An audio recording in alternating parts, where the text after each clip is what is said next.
Rupert Murdoch, congratulations on 50 years of The Australian, the national newspaper that you created. Let me start by asking you about your initial motives and your hopes. How would you characterise those motives and hopes at the start? Well, my motives were to create a great paper. Actually, I've got to tell you that it was my father's dream. He talked to me about this as a teenager.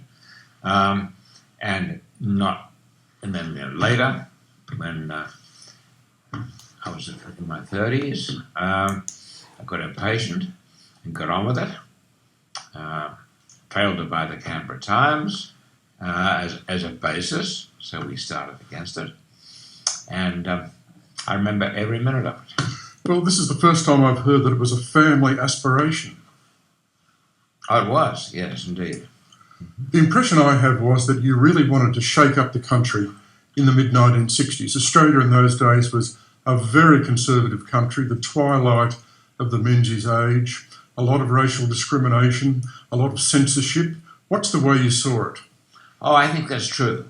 I think what motivated me to finally doing it was frustration with what was happening.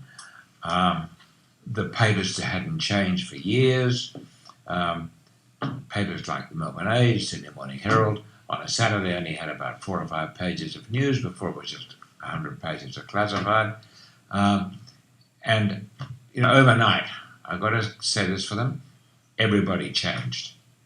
News coverage got a lot better.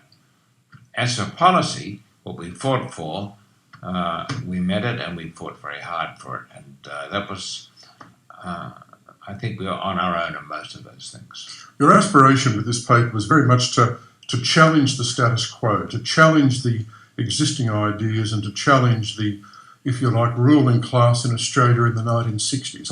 Right. We believed they belonged to another age, and we were young and aggressive, and we'd like to think we still are.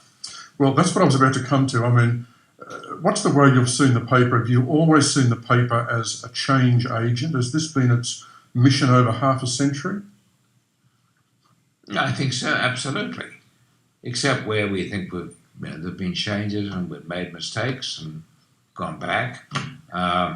We haven't followed an absolutely straight path. We've made mistakes. We've done our best to correct them.